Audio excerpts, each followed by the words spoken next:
Seasoned with Grace Unbox presents Tune Up Tuesdays. This live weekly event is here to provide you and your family with tools for stronger family relationships. And now, here are your hosts, Doctors Robert and Denise Davis. Hello everyone, and welcome back to another episode of Tune Up Tuesdays, presented by Seasoned with Grace Unboxed. Please check out our website at www.swg-unboxed.org. There you can find videos, podcasts, blogs, as well as tools and resources to improve your biological family and your workplace family. These past few days have been trying for several reasons. Number one, we're still dealing with COVID-19, and we're also processing the killing of another black man by police. Today's episode will explore how being emotionally mature will help you to deal with these trying times. I know that we're exploring healthy family communication, but today I think we need to discuss how to handle what's happening to our black citizens in America. Denise, it's interesting that we have been talking about how to balance closeness and distance in our relationships and how to get to an emotionally mature place where we can actually do that. And today I want to give our viewers some practical advice on how to find balance in this time of national and personal crisis. But before I go any further, let me check in with you, Denise. You've been in the nonviolent marches. You have a black son and black daughters.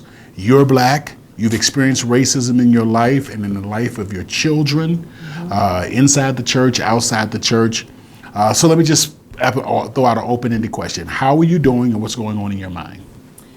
Today is Tuesday, and I feel better today. I actually feel more hopeful today. Okay. When it first happened with the incident with George Floyd, I had to tell you, I went to bed one night just thinking, and it was just going over and over in my mind.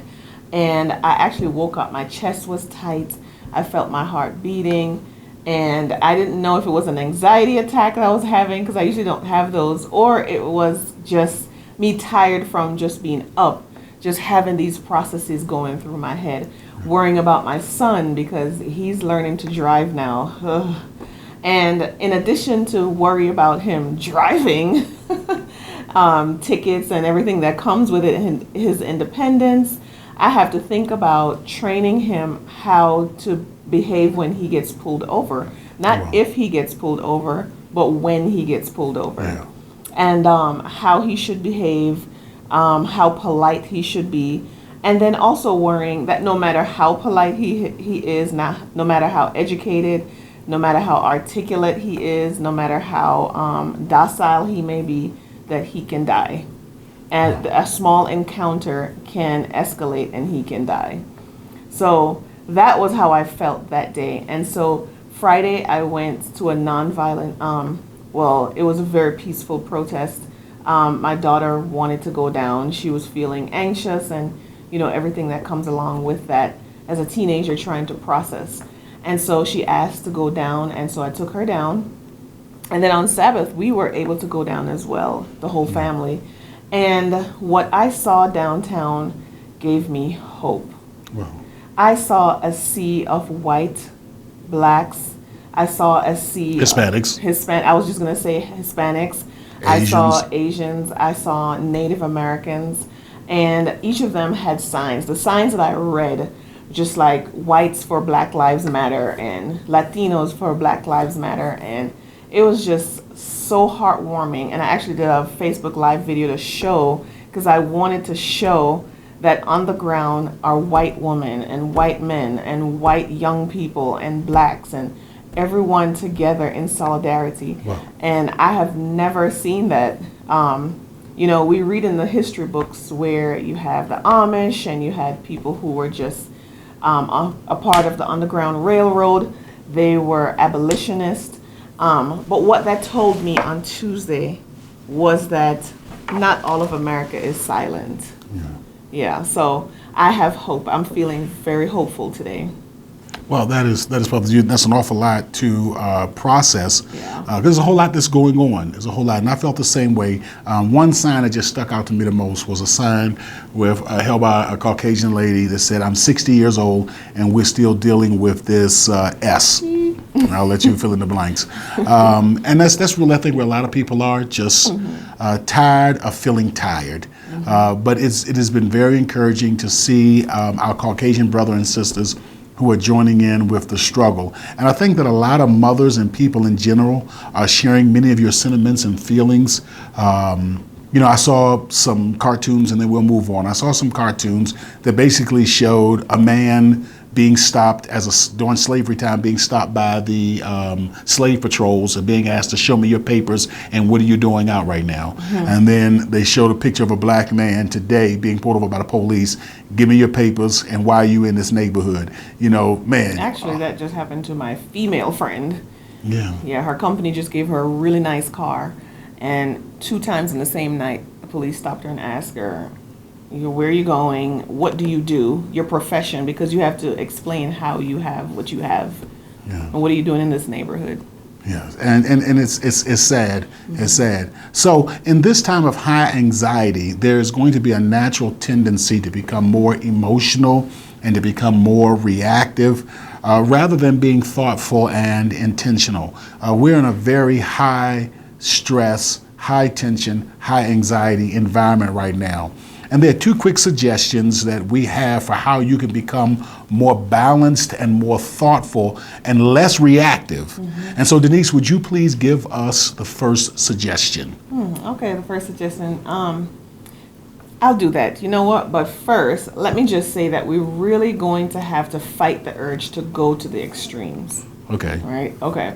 So one extreme of becoming over-focused on the police and brutality, and on the other extreme is becoming distant and throwing up your hands and just feeling defeated and dejected. Right? So here's the first suggestion. Get out of the echo chamber. Yeah, and what does that mean? Yeah, get out of the echo chamber. Yeah, and I think that this is very important. Some of us, if we are more progressive, liberal leaning, we find ourselves watching CNN and MSNBC. And these news stations, they make money by attracting viewers, and they attract viewers by being provocative. Fox does the exact same thing. They attract viewers by being provocative toward the right, and these other stations become provocative toward the left, or more liberal progressives. And then also on our social media feeds, we end up interacting with people who basically share the exact same philosophical and ideological views that we have. So we're constantly sharing and reinforcing our views. So it's really important to be intentional about getting out of the echo chamber, which may mean turn off the news and get off of social media. And as a matter of fact, I saw a clip of the woman on Twitter or Instagram where she was giving a speech in Minneapolis. And then it just so happened it came up on my Yahoo News again, and I clicked on it, and it was on the Fox channel. But the way the clip was clipped on Fox is different from the way the clip was clipped on CNN. So you actually have to go to the source to see the full clip, because like you said, each of them will put out what they're trying to generate. Yeah. And I've even seen where MSNBC and CNN have inaccurately described things that Trump has done in a way that was very provocative, and trying to get an emotional reaction. That's how they make their money, through clickbaits and through viewers. So, just get out of that echo chamber as much as possible. And I'll be honest with you, in this time and space, it's very important to interact with individuals who challenge your views, because emotional maturity takes place when we are able to clearly articulate our views, our positions, our beliefs, our guiding principles, while remaining in contact with others who disagree without becoming emotionally reactive. Can you give an example of that? Another view. Okay, very simple. I was listening today to Senator Tim Scott. I disagree with him on reparations. I was listening to another gentleman, I don't know why his name is slipping me right now. He was debating with Tanisha Coates. And I know I butchered his first name, but with the author Coates, and he was saying as well that he does not agree with reparations, and it's very interesting to hear their philosophy, to hear their points of view. I want to hear how they're thinking, how they process things. What are my blind spots? What am I missing? Yeah. Or that police brutality is not a systemic issue. Yeah. That racism is not a systemic issue. It's actually individuals in the system, not necessarily a whole system itself. And I don't subscribe to that. But however, I need to be able, if I'm emotionally mature, what you think does not impact me. If I'm so emotionally reactive to how you think that it ends up causing anxiety, stress, anger, frustration, then that means that I have not become a clear self of who I am. And nothing gets solved. Nothing gets solved. Yeah. You know, we go to an ice cream parlor. You say that you like chocolate ice cream. I'm a Chunky Monkey. I love Chunky Monkey, but I'm thinking from an ice cream parlor. I would probably get a pecan praline or something like that. You know, so it's okay. And I know I'm not want to oversimplify it with ice cream, but you get the point. Let me move on to the second suggestion, and that is to avoid obsessing over what's going on. So get out of the echo chamber and then stop obsessing about what's going on. If you're going to be involved in the rallies and the marches, go to them, get involved. If you're going to write letters to your elected officials, write your letters. But again, watching the news over and over again, constantly wanting to be updated at every little small detail, all that it does is it heightens the level of anxiety that you're going to be experiencing. Yes, people call me I am too. Hey, did you see when Trump said this? Did you see that man that said this? Did you see the man with the bow and arrow? Did you see that? Yeah. And it ends up becoming obsessive. You do need to know, George Floyd was killed, and you need to know about the other individuals who have been murdered, and that's newsworthy. Getting news is one thing, obsessing over it is another. And so and how do I know if I'm obsessing? Let me just give it to you very simply. If you begin to sense that you're having a difficult time pulling back from it, and if it is having a control over your emotions, if you're starting to have a control over your emotions, then you're getting too obsessed with it. It's time to pull back and to enter more into a thinking mode, Well, Denise, that is our show for today.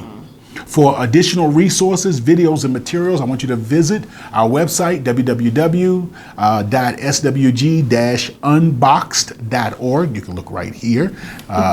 And we have all kind of resources that are available for you, both for your family as well as for the workplace relationships. Season with Grace Unboxed wants you to stay safe during this difficult time. Please protect yourself at all times. Follow local and federal directives, both for COVID-19 care as well as participating in non-violent demonstrations. And go inside for curfew time. Yeah, follow the curfew, that stuff. Wash your hands, disinfect your surroundings, use hand sanitizers, use proper sanitary practices, and if you feel sick, seek professional help, professional medical help.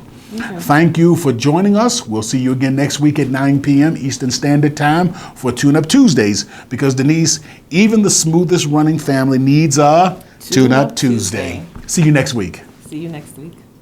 Thank you for watching Tune Up Tuesday. You can connect with us on Facebook or check out our website at swg-unboxed.org. That's swg-unboxed.org. Again, thank you for watching, and tune in next Tuesday at 9 p.m. Eastern Standard Time for another insightful episode of Tune Up Tuesday. Season with Grace Unboxed also provides healthy relationship training and leadership development for businesses, churches, and community organizations. For a free consultation to discuss your team's needs, please contact us at our website at swg-unboxed.org. That's swg-unboxed.org.